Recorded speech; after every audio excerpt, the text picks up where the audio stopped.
നമസ്കാരം. ജൂൺ മാസം മുതൽ രാജരാജാതി യോഗം അനുഭവിക്കുന്ന കുറച്ച് നക്ഷത്ര ജാതകർ. ജൂൺ മാസത്തിൽ മറ്റുള്ള മാസങ്ങളെ അപേക്ഷിച്ച് ഈ നക്ഷത്ര ജാതകർക്ക് ഭാഗ്യം ഏറെയുണ്ടാകും. രക്ഷപ്പെടണമെന്ന ലക്ഷ്യം ഉള്ളിലുണ്ടായി അതിനായി ശ്രമം തുടരുക. ഈ നക്ഷത്ര ജാതകർ ജൂൺ മാസത്തിൽ രാജരാജാതി യോഗത്താൽ രക്ഷപ്പെടുമെന്ന കാര്യത്തിൽ തർക്കം വേണ്ട. ആ നക്ഷത്ര ജാതകരെ നമുക്ക് ഇന്നത്തെ വീഡിയോയിലൂടെ അറിയാം. ഇവർക്ക് സംഭവിക്കുന്ന വലിയ വലിയ മാറ്റങ്ങളെക്കുറിച്ചറിയാം. രാജയോഗം വരുമ്പോൾ നമ്മുടെ ജീവിതത്തിൽ സർവ്വതും വന്നു ചേരും. ധനം ഏറെ വന്നു ചേരും. ഏതെങ്കിലുമൊക്കെ തടസ്സങ്ങളുണ്ടെങ്കിൽ ആ തടസ്സങ്ങളൊക്കെ മാറി നമുക്കൊരു വലിയ ഉയർച്ച വന്നു ചേരും. അങ്ങനെ രാജരാജാതി യോഗം ജൂൺ മാസം 1-ാം തീയതി മുതൽ ആരംഭിക്കുന്ന, എല്ലാ രീതിയിലും രക്ഷപ്പെടുന്ന ആ നക്ഷത്ര ജാതകരെ നമുക്ക് ഇന്നത്തെ വീഡിയോയിലൂടെ അറിയാം. ആ നക്ഷത്ര ജാതകരെ പരിചയപ്പെടുത്തുന്നതിന് മുമ്പ് നാളെ ചൊവ്വാഴ്ചയാണ്. ഒരു പ്രത്യേക പൂജയുണ്ടായിരിക്കും. എൻ്റെ പരദേവത ഉപാസനാമൂർത്തിയായ മുത്തുമാരിയമ്മയ്ക്ക് ശർക്കര പായസം നേതിച്ച് പൂജകൾ അർപ്പിക്കുമ്പോൾ നിങ്ങൾക്കും നിങ്ങളുടെ കുടുംബാംഗങ്ങൾക്കും വേണ്ടി പൂജ ചെയ്യും, പ്രാർത്ഥിക്കും. ഇപ്പോൾ തന്നെ പേരും ജന്മനക്ഷത്രവും കമൻറ്റ് ബോക്സിൽ ഒന്ന് കുറിച്ചേക്കുക. ഈ നക്ഷത്ര ജാതകരെ സംബന്ധിച്ച് കഴിഞ്ഞുപോയ കാലഘട്ടത്തിൽ ഇവർ അനുഭവിച്ച എല്ലാ ദുരിത ദുഃഖങ്ങൾക്കും അവസാനം വരികയാണ്. ജീവിതത്തിലെ എല്ലാ പ്രതിസന്ധികളും എല്ലാ പ്രശ്നങ്ങളും അവസാനിച്ച് ഇവർക്ക് രക്ഷപ്പെടാൻ സാധിക്കും. അത്രയധികം ഭാഗ്യസമയത്തിലേക്കാണ് ഈ നക്ഷത്ര ജാതകർ എത്തുന്നത്. ധനം ധാരാളം വന്നു ചേരും. ഇവരുടെ കർമ്മ മേഖലയിൽ ഒരുപാട് നേട്ടവും ഭാഗ്യവും ഉയർച്ചയും ഒക്കെ വന്നു ചേരും. അങ്ങനെ രക്ഷപ്പെടുന്ന രാജാതി യോഗം നേടുന്ന ആ നക്ഷത്ര ജാതകരിൽ ആദ്യത്തെ 3 നക്ഷത്ര ജാതകർ ഇവരാണ്. ഇവർക്കിനി ഭാഗ്യമാണ്. ആ നക്ഷത്ര ജാതകർ അശ്വതിയും ഭരണിയും കാർത്തികയുമാണ്. അനുകൂലമായ ഫലം നൽകുന്ന ഒരു ഗോചര ഫലമാണ് ഇവരെ സംബന്ധിച്ച് ഇപ്പോഴുള്ളത്. ഇവർ എവിടെയാണെങ്കിലും ഏത് ലോകത്താണെങ്കിലും ഇവർ രക്ഷപ്പെടുക തന്നെ ചെയ്യും. ധനസമൃദ്ധി ഇവർക്ക് വന്നു ചേരും. ഇവരുടെ കഷ്ടപ്പാടുകളും ദുഃഖങ്ങളും ദുരിതങ്ങളും ഒക്കെ അവസാനിച്ച് കിട്ടും. അത്രയധികം ഒരു ഭാഗ്യസമയത്തിലേക്കാണ് ഈ നക്ഷത്ര ജാതകർ എത്തുന്നത്. ഭാഗ്യാനുഭവങ്ങൾ ഒന്നിനുമേൽ ഒന്നായി വന്നു ചേരുന്ന സമയം, തടസ്സങ്ങളൊക്കെ മാറുന്ന സമയം, വിദേശ യോഗം കാണുന്നുണ്ട്. പഠിത്തത്തിൽ മുന്നേറാൻ സാധിക്കും. ജോലിക്ക് ശ്രമം നടത്തുന്നവർക്ക് ജോലി ലഭിക്കുന്ന സമയം, അതേപോലെ വിദേശ രാജ്യത്തൊക്കെ നിൽക്കുന്നവർക്ക് നല്ല ഉന്നതി വന്നു ചേരുന്ന സമയം, വിസ പ്രശ്നങ്ങൾ മൂലം എന്തെങ്കിലുമൊക്കെ തടസ്സങ്ങൾ നേരിടുന്നവർക്ക് ആ പ്രശ്നങ്ങളൊക്കെ മാറി രക്ഷപ്പെടാൻ തീർച്ചയായും സാധിക്കും. അത്രയധികം ഭാഗ്യത്തിലേക്കും നേട്ടത്തിലേക്കും സർവൈശ്വര്യത്തിലേക്കുമാണ് അശ്വതിയും ഭരണിയും കാർത്തികയും എത്തുന്നത്. നിങ്ങളെ സംബന്ധിച്ച് നല്ല ഒരു ഉയർച്ചയുടെ കാലഘട്ടമാണ്. ധനസമൃദ്ധിയുടെ കാലഘട്ടമാണ്. ആഗ്രഹങ്ങളൊക്കെ സഫലമാകുന്ന സമയം കൂടിയാണ്. നിങ്ങൾ ആഗ്രഹിക്കുന്നത് എന്താണോ അതൊക്കെ നിങ്ങൾക്ക് ഈ സമയത്ത് നേടിയെടുക്കാൻ കഴിയും.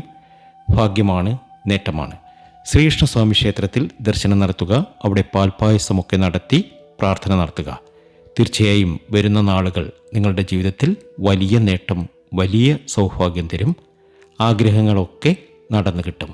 അടുത്ത നക്ഷത്ര ജാതകർ എല്ലാ രീതിയിലും ഭാഗ്യാനുഭവങ്ങൾ ഏറെ വന്നു ചേരുന്ന, ജീവിതത്തിലെ ദുഃഖ ദുരിതങ്ങളൊക്കെ മാറി രക്ഷപ്പെടാൻ സാധിക്കുന്ന, ഭാഗ്യത്തിനുമേൽ ഭാഗ്യമുള്ള നക്ഷത്ര ജാതകർ മകയിരവും തിരുവാതിരയും പുണർത്തവുമാണ്. ഇവരെ സംബന്ധിച്ച് വ്യാഴം അനുകൂലമാകുന്നു. സാമ്പത്തിക നേട്ടം ഉണ്ടാകുന്ന സമയം. ജാമ്യം നിന്നത് വിനയായിത്തീരും, അത് സൂക്ഷിക്കണം. എല്ലാ രീതിയിലും സൗഭാഗ്യസമ്പന്നത വന്നു ചേരുമ്പോൾ ആർക്കു വേണ്ടി നിങ്ങൾ ജാമ്യം നിന്നോ അത് നിങ്ങൾക്ക് വിനയായിത്തീരും. ഒരു വീട് വയ്ക്കാനുള്ള യോഗം കാണുന്നുണ്ട്. വസ്തുവകകൾ വാങ്ങാനുള്ള യോഗം കാണുന്നു. ജീവിതത്തിലെ എല്ലാ പ്രതിസന്ധികളും എല്ലാ പ്രശ്നങ്ങളും മാറി നിങ്ങൾക്ക് രക്ഷപ്പെടാൻ സാധിക്കും.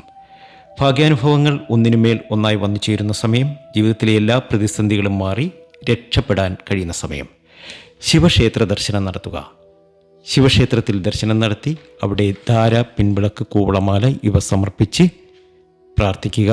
തീർച്ചയായും നിങ്ങളുടെ ജീവിതത്തിൽ വലിയ മാറ്റമാണ് വന്നു ചേരുന്നത്. നിങ്ങളൊരു ശിവവിശ്വാസിയാണ് എങ്കിൽ ഓം നമഃ ശിവായ എന്നൊന്ന് കമൻറ്റ് ബോക്സിൽ കുറിച്ചേക്കുക. അടുത്ത നക്ഷത്ര ജാതകർ എല്ലാ രീതിയിലും സമൃദ്ധിയും സന്തോഷവും വന്നു ചേരുന്ന, ജീവിതത്തിലെ എല്ലാ പ്രശ്നങ്ങളും അവസാനിച്ച് രക്ഷപ്പെടാൻ സാധിക്കുന്ന അഭാഗ്യത്തിനുമേൽ ഭാഗ്യമുള്ള നക്ഷത്ര ജാതകർ ഇവരാണ്. മകവും പൂരവും ഉത്രവും. ഇവരെ സംബന്ധിച്ച് ഒരുപാട് പ്രശ്നങ്ങൾ തന്നെയായിരുന്നു. അനുഭവിക്കാൻ ഒന്നും ബാക്കിയില്ല. അത്രയധികം ദുഃഖ ദുരിതങ്ങൾ ഇവർ അനുഭവിച്ചു. എന്നാൽ മകത്തിനും പൂരത്തിനും ഉത്രത്തിനും ഇനി എല്ലാ രീതിയിലും സമൃദ്ധിയാണ്. നിങ്ങളുടെ ആശയങ്ങൾ വിജയിക്കുന്ന സമയം, നിങ്ങളുടെ സാമ്പത്തിക പ്രശ്നങ്ങൾ തീരുന്ന സമയം, എല്ലാത്തിനും ഒരു പരിഹാരമാകും.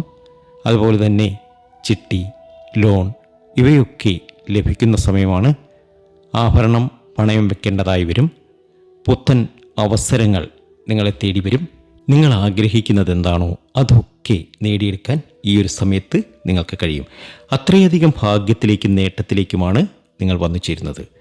ഒരു സ്ഥലം വാങ്ങാൻ ആഗ്രഹിക്കുന്നുവെങ്കിൽ ഈ ഒരു സമയത്ത് അത് വാങ്ങിച്ചിരിക്കും.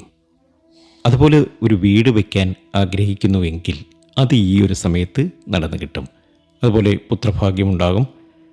വീട്ടിലെ പൊരുത്തക്കേടുകൾ പരിഹരിക്കപ്പെടും. ഓം ശ്രീ ദക്ഷിണാമൂർത്തിയെ നമഃ എന്ന മന്ത്രം 108 പ്രാവശ്യം ജപിക്കുക. തീർച്ചയായും വലിയൊരു മാറ്റമാണ്, വലിയൊരു ഭാഗ്യമാണ് നിങ്ങളെ തേടി വന്നു ചേരുന്നത്. ആഗ്രഹങ്ങളൊക്കെ സഫലമാകുന്ന സമയം. അപ്പോൾ തീർച്ചയായും നിങ്ങൾ പ്രാർത്ഥിക്കണം. ആ പ്രാർത്ഥന ദൈവം കേൾക്കും. ഞാനീ പറയുന്നതൊക്കെ പൊതുവായ ഫലമാണ്. പൂർണ്ണമായ ഫലമറിയുവാൻ നമ്മുടെ വാട്സാപ്പിൽ നിങ്ങൾക്കും ബന്ധപ്പെടാവുന്നതാണ്. അടുത്ത നക്ഷത്രം ചിത്തിര, ചോതി, വിശാഖം. ഈശ്വരാനുഗ്രഹം കൊണ്ട് പല നല്ല കാര്യങ്ങളും ജീവിതത്തിൽ നടക്കുന്ന സമയമാണ്. വിദേശയോഗം, വീട് വയ്ക്കാനുള്ള യോഗം, വിവാഹം നടക്കാനുള്ള യോഗം, പൊരുത്തക്കേടുകൾ അവസാനിക്കാനുള്ള യോഗം. അങ്ങനെ എല്ലാ രീതിയിലും സമൃദ്ധിയും സന്തോഷവും ചിത്തിരയ്ക്കും ചോതിക്കും വിശാഖത്തിനും വന്നു ചേരും. നിങ്ങൾ ആഗ്രഹിക്കുന്ന പല കാര്യങ്ങളും ഈശ്വരാനുഗ്രഹം കൊണ്ട് നടന്നു കിട്ടുന്ന സമയമാണ്. അപ്രതീക്ഷിതമായ ഭാഗ്യം വന്നു ചേരും. ജൂൺ മാസം കഴിയുന്നതോടെ തടസ്സങ്ങളൊക്കെ മാറി നിങ്ങൾക്ക് വലിയ ഒരു ജീവിതം നേടിയെടുക്കാൻ സാധിക്കും. ആ ജീവിതത്തിൽ സകല സൗഭാഗ്യങ്ങളും വന്നു ചേരും. ആഗ്രഹങ്ങളൊക്കെ സഫലമാകും. വീട് എന്ന സ്വപ്നം സഫലീകരിക്കും. വിദേശത്ത് പോകാൻ ആഗ്രഹിക്കുന്നവർക്ക് അത് നടക്കും. പഠിത്തത്തിൽ ഒന്നാമനാകാൻ സാധിക്കും. അങ്ങനെ പല നല്ല കാര്യങ്ങളും നിങ്ങളുടെ ജീവിതത്തിൽ നടന്നു കിട്ടുന്ന സമയമാണ്. അടുത്ത നക്ഷത്രം പൂരുരുട്ടാതിയും ഉത്രട്ടാതിയും രേവതിയുമാണ്. ഭാഗ്യാനുഭവം ഏറെയുള്ള നക്ഷത്രമാണ്. ജീവിതത്തിലെ എല്ലാ ദുരിത ദുഃഖങ്ങളും മാറി രാജരാജാതി യോഗത്തോടുകൂടി ജീവിക്കാനുള്ളൊരു യോഗം നിങ്ങൾക്ക് വന്നു ചേരും. സന്താനഭാഗ്യം വന്നു ചേരും. എല്ലാ രീതിയിലും നേട്ടവും ഭാഗ്യവും ഉയർച്ചയുമൊക്കെ വന്നു ചേരുന്ന സമയം. വീട് എന്ന സ്വപ്നം സാക്ഷാത്കരിക്കും. ധനം ധാരാളം വന്നു ചേരുന്ന സമയം. ഭാഗ്യം ഒരുപാട്, നിങ്ങൾ ആഗ്രഹിക്കുന്നതിനും അപ്പുറമുള്ള ഒരു ഭാഗ്യാനുഭവങ്ങൾ വന്നു ചേരും. ജീവിതത്തിലെ എല്ലാ പ്രതിസന്ധികളും എല്ലാ പ്രശ്നങ്ങളും അവസാനിച്ച് രക്ഷപ്പെടാൻ നിങ്ങൾക്ക് സാധിക്കും. അത്രയധികം ഒരു ഭാഗ്യ സമയത്തേക്ക്, നേട്ട സമയത്തേക്കാണ് നിങ്ങൾ എത്തുന്നത്. നിങ്ങളുടെ ആഗ്രഹങ്ങളൊക്കെ സഫലമാകുന്ന സമയം. അതീവ സമ്പൽ സമൃദ്ധിയിലേക്ക് എത്തുന്ന സമയം. രക്ഷപ്പെടും എന്ന കാര്യത്തിൽ യാതൊരു സംശയവും വേണ്ട. ഈ വീഡിയോ നിങ്ങൾക്ക് ഇഷ്ടമായിട്ടുണ്ടെങ്കിൽ ചാനൽ ഒന്ന് സബ്സ്ക്രൈബ് ചെയ്യുക. നിങ്ങളുടെ പ്രിയപ്പെട്ട സുഹൃത്തുക്കൾക്ക് ഇതൊന്ന് ഷെയർ ചെയ്യുക. മറ്റൊരു നല്ല വീഡിയോയുമായി വീണ്ടും എത്തും വരെ നന്ദി, നമസ്കാരം.